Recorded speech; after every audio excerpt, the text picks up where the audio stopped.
Ang K-drama series na ito ay tungkol sa isang sikat na direktor sa taong 90s.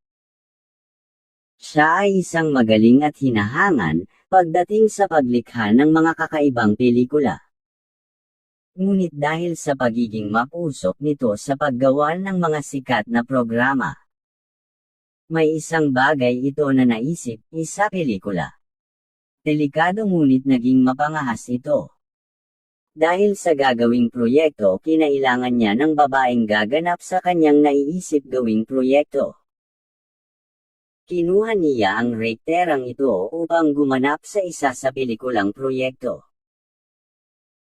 Ito ay ang Phoenix Research, gamot para sa malulubhang karamdaman. Ito ay isa sa pelikula na nasubukan pa lamang sa isang dolphin.